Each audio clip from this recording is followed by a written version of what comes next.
other one in the other room. Is there multiple? What? There's like a couple of power right there.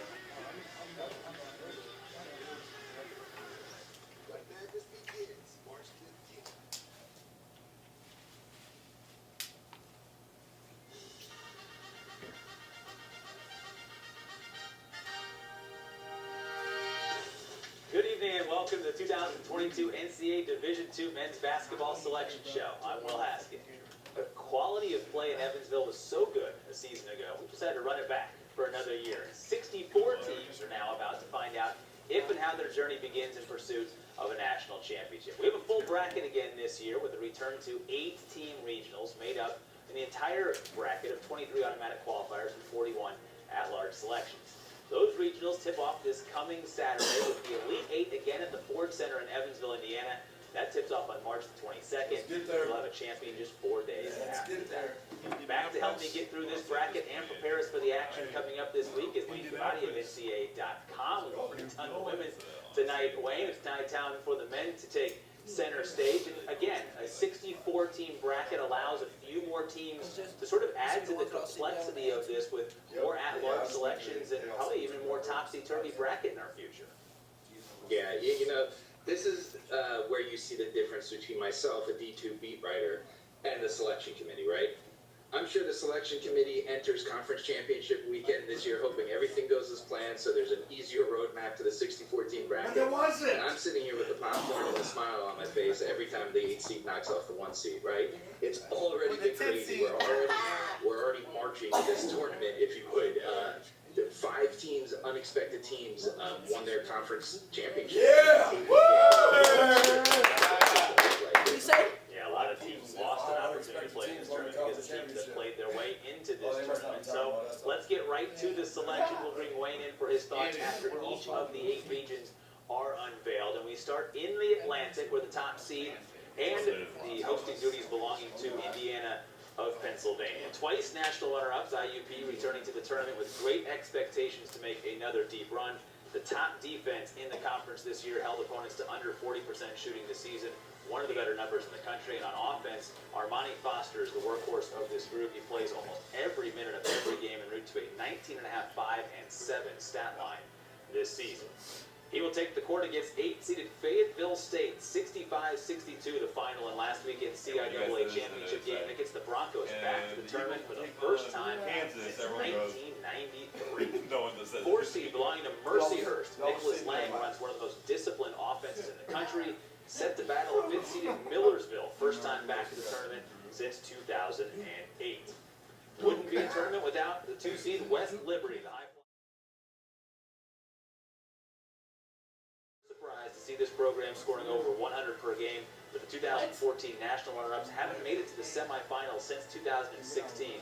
So will there be enough stops in this postseason to make a deep tournament run? They're third in the country entering the weekend in steals and turnovers forced per game. The pressure D will need to come up big in this tournament in 2022. They start against 7th-seeded West Virginia State, quarterfinal loss in the Mountain East, put the Yellow Jackets at risk. They breathe a sigh of relief to grab the final at-large spot here in the Atlantic. 3-seed belonging to Cal U. You have to go back to 2008 to find the last trip to the tourney for this program, and a good year to showcase the talents of Philip Alston, who led the conference in double-doubles. He was top 3 in that category in the country. And he will rebound and score against 6-seeded Fairmont State, the 2017 national runner-up, back again, scored the best field goal defense this season in the NBB. Always a collision course, it feels like, Wayne, in the Atlantic with the potential of a couple of top sort of perennial teams. There's a bit more depth here, it feels like, in 2022. Yeah, you're absolutely right, though. You have these 3 tournament heavyweights, right? West Liberty, Indiana, and Mercyhurst, and they're very talented teams, but you mentioned a bunch of names. There's also a lot of star power here, and that's going to drive this part of the bracket, the Armani Fosters, you know, players like that. And one of the big things I think for West Liberty is, I really think if you look at them, Indiana and West Liberty are 1A and 1B in this part of the bracket, but you know, the big key for West Liberty is Will Young. They were the last one, He right? missed almost the whole season. He got eased back into the lineup in early February. And then in the tournament here, the MEC tournament, he looked like himself again. It's a huge free agent addition transition type of thing for West Liberty that now they have their big three back and they're gelling right at the right time, and that's just going to make them so much more dangerous right now.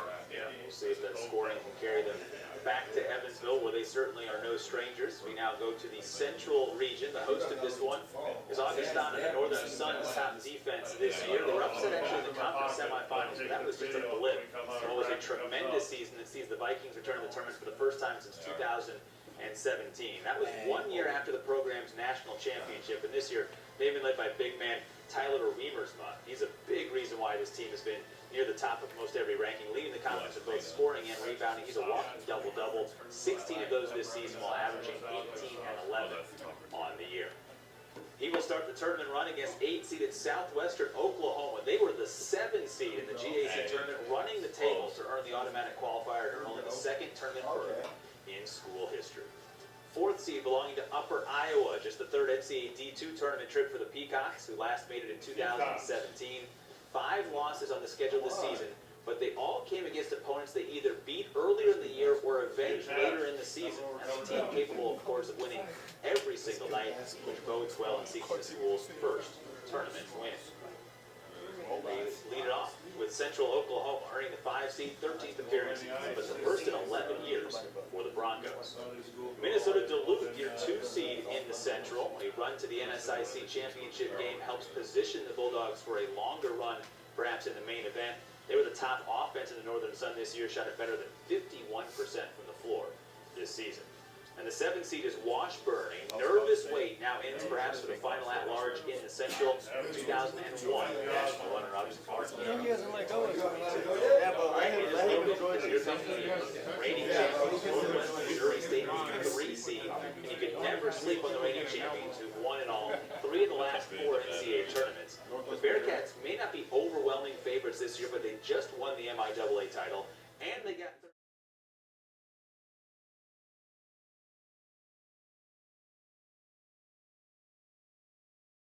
still have superstars on the roster. You may be the most dangerous player still in the Division II ranks. It's a dangerous number 3 seed here from Northwest Missouri State, looking for to get another title. They begin against 6-seeded MSU Moorhead. What a run to the title for the Dragons and the Northern Sun. They shot 57% from the floor. Got 5 players in double figures to fight their way back to the NCAA tournament for a second straight season. Wayne, throw all 8 names in a bag, pick one out. That might be the team that's going to win. It's really stacking. And the conference tournament's really threw things for a huge move here, right? MSU Moorhead coming out of the NSIC. And you had teams, Minnesota Duluth, Augustana, and Upper Iowa. All 3 of them were top 10 teams at one point this season. Some of them at the same, sometimes at the same time. Right, you're talking about 3 great teams, and MSU Moorhead comes out of there, so you knew those 3 teams had to be in there, and so did Moorhead. Neither of the 2 Central plays NNU, Western plays Anchorage, and then whoever wins those games play each other. And then meanwhile, you flip it over to the MIAA at 1, 2, 3, and 4. So each of the teams in the semifinals. So of course we have to talk about the Bearcats, right? A 5-month season seems like this guy is falling in Maryville, right? But as we always seem to see, the March Bearcats are a different.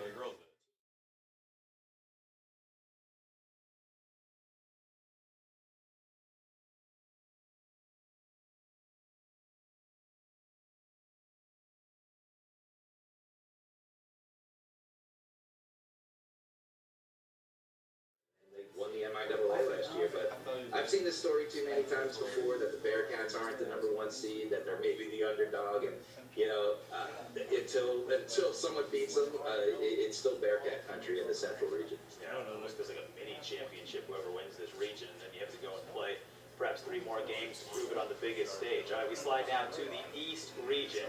Top overall seed and the host of this region will be Bentley. A satisfying end to the season. A team that was bested so many times this year by Franklin Pierce. Too many times for their liking, but they get the win in the most important game of the season to date. That was a 68-62 win over their NE10 rivals in the championship game earlier today. It included 23 points from Jordan Mello Klein and a defensive effort that held their opponent below 30% shooting in that championship contest. And that will get them a date with the 8-seeded Felician. The CACC champions made an unexpected run to the title to return for the first time since 2010. Dominican, your 4-seed, 5-time tournament participants, to face 5th-seeded Pace. Semifinal loss in the NE10 semifinals, tournament, I should say, snapped an 8-game winning streak this year for Pace. He had a team that was going into that conference tournament riding high.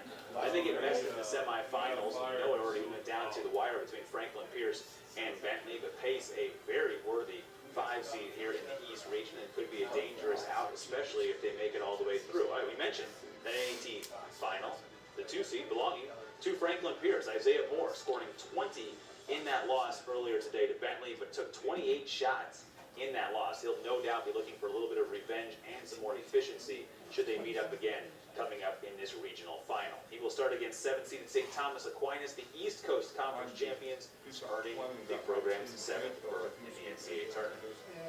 The 3 seed belonging to St. Anselm, the 24th tournament berth for one of the most consistent programs in all of Division II. They're led by Chris Paul, who averages nearly 20 per game this year. They will face 6th seeded New Haven, the last at-large here in the East. They feature the top blocker in the country, Major Majak, averaging over 3.1 blocks per game in the middle. It wouldn't be too simple to say we're en route to another NE10 rematch with Franklin Pierce and Bentley. That was a fun one for today. It sure was. You know, and you look at a team like Bentley, and the Falcons, they didn't get a lot of national attention this year, but they just stayed the course. They were very steady. They led the NE10 in scoring offense, rebounding, assists, and efficiency. The one thing they couldn't figure out during the regular season was Franklin Pierce, and as you mentioned today, we saw that they did, and it was a great game, and now we know that they can beat everyone that was in their way. I think St. Thomas Aquinas is a very, very sneaky 7 seed. They have a lot of tournament experience. They're almost a team that's tournament ready on opening day. That's how much experience they have, and that's what this program does, and they are entering the tournament having lost just once since the calendar flipped to 2022, and that was against their rival Damon. So this is a team with all the momentum, and at a 7 seed, that's dangerous. No doubt. All right, we're wrapping up the left side of the bracket. One more region before we are halfway home, and that would be the Midwest, where the top overall seed is Walsh. Note there will not be games on Sunday in this region. 3rd appearance officially for Walsh, but a long wait for many of the upperclassmen who last made the field in 2020, only to have the sport put on pause because of the COVID-19 pandemic. That includes leading scorer Darryl Straughter. He helped guide this team to its first appearance back in 2019, and now looks to lead the program to its first tournament win in program history. The sharpshooter led the GMAC this year in 3-pointers made. He will open up against Davenport, the 8th seed, and March is already crazy thanks to this team's run to the GLIAC title, hanging 100 on Northern Michigan for the program's first ever title and tournament berth. Truman State, your 4 seed, unfinished business for the Bulldogs perhaps in this tournament. They lost a thriller in the national quarterfinals last year. Cade McKnight scored 34 in that game. He returns along with a lot of familiar faces on this roster and out of the 4 seed line, hoping to make another run back to Evansville and the national quarterfinals. If they are to make that run, it's going to start against 5th seeded Missouri St. Louis, winners of the GLVC, earning a first trip back in 2020 after 32 years, but now they actually get to tip off a game after that long wait to return to the NCAA tournament. 2 seed belonging to Ferris State, the 2018 national champions, had the GLIAC's top scoring offense all season, but defense let the Bulldogs down of late. They lost 3 of 4, including in the quarterfinals of the GLIAC championship, giving up 92 per game in those last 2 losses. There's been a little bit of time, a lot of motivation to get this team ready and sharp coming up for its NCAA tournament start. And that will be against 7-seeded Finland, hanging on to a top at-large spot after a semifinal loss to Walsh in the GMAC tournament. 2 to go in this region. Hillsdale's your 3 seed. Patrick Cartier, who powers this team with one of the most efficient offensive games in the country, averaging nearly 22 per game while shooting above 65% from the floor. That's top 10 in the country. He'll try to be slowed down by 6-seeded Cedarville, returned last year after a 6-year hiatus, and now earns back-to-back berths for the first time in school history. Wayne, we wrap up this side of the bracket.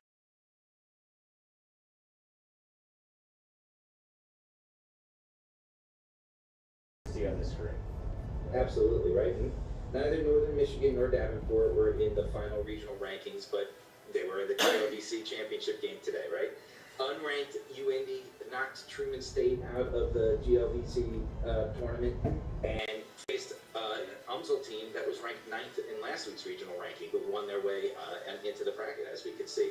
It was utter chaos, and for a spectator, that's what we loved, right? That's what we like to see. But because of that chaos, Walsh was really the only team that did what they were supposed to do, right? As that top seed, and I think that makes them the team to beat here.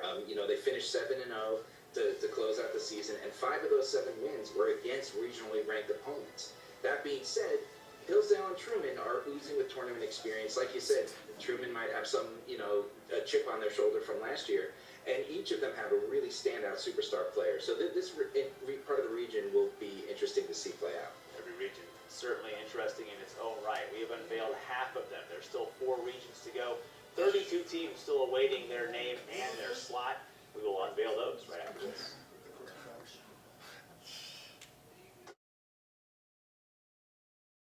Rolling out beyond the limits of your expectations. A universe where fandom reigns supreme. Once you're in it, it changes you. Instead of one of the many, you are one of many. A blissful sea of chaos. Go beyond your limits and enter the NCAA universe. Get your seats today at ncaa.com/tickets. What was the score of the first game? I can't.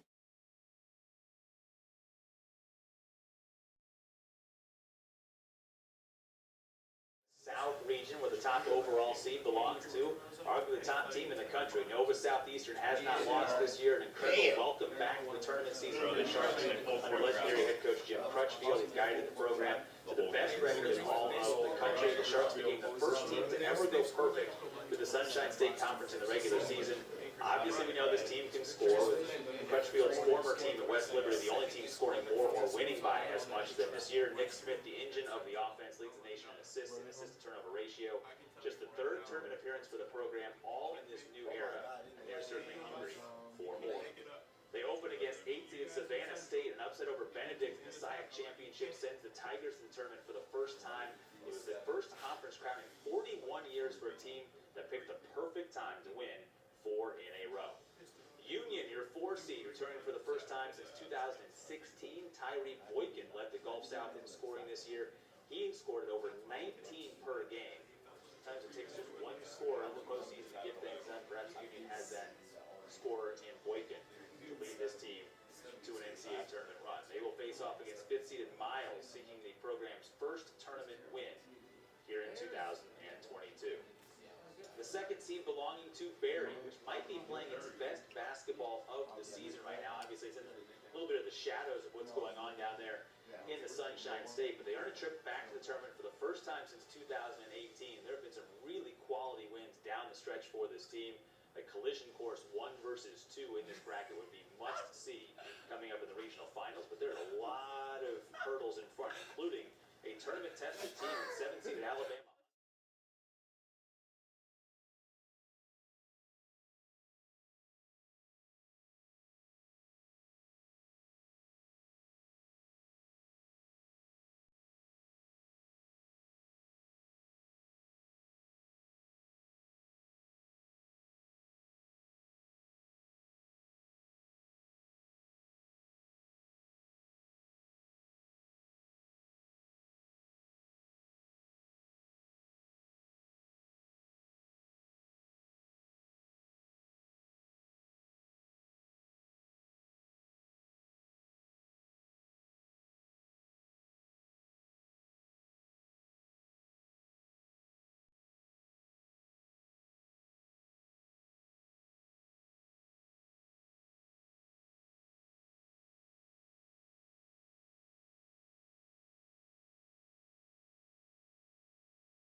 Host here and the top overall seed.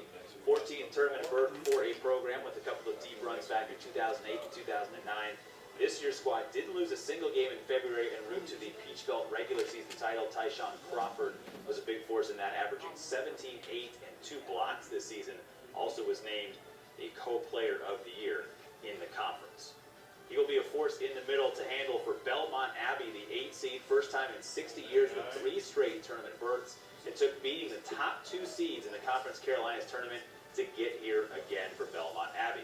UNC Pembroke, the 4 seed, the victim to Belmont Abbey in that championship game by 6 points, but no team has been better on the glass this season in the country than this group. And they will rebound against 5th seeded Flagler, which made the most of its first tournament trip last year. They went all the way to Evansville and would love a return trip. They're quite familiar with making the tournament and making it to the Elite 8. The 2 seed belonging to Queens, quite a run of consistency for this program, earning the 7th straight tournament berth and looking for a 3rd trip to the semifinals. Jamari Smith, the offensive leader this time around, averaging over 17 per game for a Royals team, fresh off another run to an SEC tournament title. And Columbus State will be the opening opponent. The 7-seeded Cougars snatch up the final at-large selection in this region to return to the show for the first time since 2018. 3 seed for the powerhouse from Lincoln Memorial. Plenty of Southeast regional titles for this program, built for another run perhaps here in 2022. Best offense in the conference, led in almost every major offensive category, 88 plus per game, nearly 52% shooting, both top 10 marks in the entire country. Chase Rankin runs the offense, top 10 in the nation in assists, and he will face Georgia College, 6th seed here in the Southeast. Back for the first time since 2011, they own multiple wins against teams in this region that have made the tournament this season. Wayne. Yeah, looking at this part of the region, part of the bracket, you have the top 5 seeds, any one of them can take it. As always, you need to start by looking at Queens and Lincoln Memorial very closely. Queens is coached by one of the best in the game, Bart Lundy, and they have a ton of experience in the tournament. They have Kenny Dye to go along with Smith, and he just makes that engine go. Lincoln Memorial, who does have all this tournament experience, had a very new team, including a new head coach, and they had something to prove this season, and they did that in the regular season with a very strong season, and obviously now they want to do more. And then obviously Augusta, the number 1 seed, you got to look at them. And the thing I like about the Jaguars is they are a very good shooting team, but they may be better defensively at preventing teams from getting comfortable shooting. One of the best field goal percentage defenses in D2. All right, 2 regions to go, Wayne, and we go to the South Central right now. And we've got a basketball juggernaut brewing, not just the women's program, but the men's program. Hosting and getting the top seed is Lubbock Christian. Not to be outdone by the national champions on the women's side, the Chaps, they want to run a title as well. They surrendered just over 62 points per game. That was best in the Lone Star Conference. They're also top 5 in the country this season in scoring defense. Parker Hicks is the man on both sides of the floor, posting a 19.7 points per game and 9 rebounds per game average this season. The top double-double guy in the Lone Star this year. They lead off against 8-seeded Texas A&M Commerce. The Lions dodged some wild results in this region to hold on to a last at-large spot in the region. 4th seed belongs to Colorado Mesa, awarded with a tournament berth for the 3rd straight year, the longest streak in program history to battle 5th-seeded Texas A&M Kingsville. The Javelinas' magical run to the Lone Star Conference Championship game earns them the spot in an at-large in this tournament. West Texas A&M, your 2 seed. The Buffs can put up points with the best of them, including that run to the national championship game last season and another Lone Star title this season. They average a combined 81 points per game. Maybe it's better depth to get to that one final win after replacing really a lot of their scoring leaders from a season ago. This year, they have 3 different players that average over 15 per game. They will try and score against 7th-seeded Angelo State. No team in the Lone Star attempted or made more free throws this season than this team. 3 seed Black Hills State. Congratulations to the Yellow Jackets, winners of the RMAC Championship for the first time in program history. Joel Scott had 28 and 9 in the championship showdown, narrowly missing his 18th double-double of the season, a conference best, including RMAC's top scorer. And they will get 6-seeded Dallas Baptist in the opening round, 7th tournament appearance for the program. When we look at this one, we had some really good battles in the postseason, especially in the Lone Star, with everybody trying to come out there and just battle their way through this region to get into some positioning. It's kind of just a replay of many of those matchups perhaps down the line. Yeah, I mean, I think that the thing you hit on best was, head coach Tom Brown at West Texas A&M. They're basically like taxes, you know every time this year you're going to be seeing them, right? And that team last year was national runners-up, and they were gutted. They lost three of the, not just best scorers on their team, in Division II with the three of the best scorers. And here they are, you know, Lone Star Conference champs in the tournament again. And as a number 2 seed, it's just really remarkable to watch what that program does and how he gets the most out of every player. Parker Hicks and Joel Scott, I think it's important to talk about those two players. Parker Hicks on Lubbock Christian, as you mentioned, and Joel Scott on Black Hills State. It's very rare you see a player as dynamic on both sides of the court as they are, that really can turn a game all by themselves. Of course, they need their supporting cast, but those are two players that can make something special happen in this part of the bracket. Lovingly say we save the best for last because it feels like every tournament unveil comes down to the West region. We appreciate the wait to get to here, and it's probably a good wait for those at Cal State San Marcos, the top seed in the West. Life can't get much better right now for the Cougars, making their tournament debut, and now the top seed in the West, fresh off the program's first ever CCAA tournament win. This team sprints into the tournament with 4 wins against ranked opponents, and now 2 wins against top 5 squads this season, including a wire-to-wire win, 85-71 over San Bernardino, the cherry on top. Maybe so far, could they go farther here in 2022? They face number 8 Alaska Fairbanks.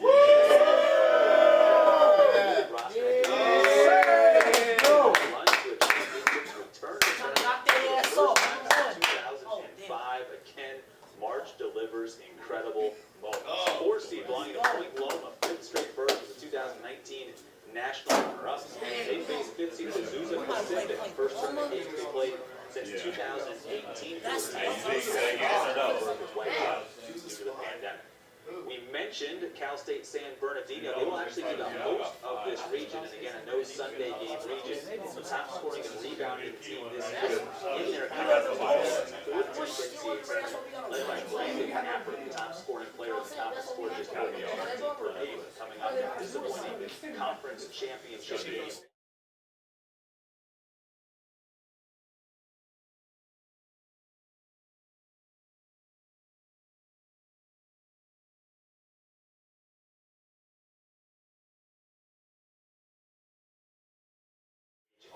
3 seed belonging to Chico State, the Wildcats trip to this NCAA tournament, a testament to a number of upperclassmen who stayed extra years to get a chance to play in the NCAA postseason. Duffy's already in graduate school and just became the 6th Wildcat to be named a conference player of the year, logging the most minutes per game of any conference. The 2 other first teamers who also put off their careers outside.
Here we go, boys. Good job.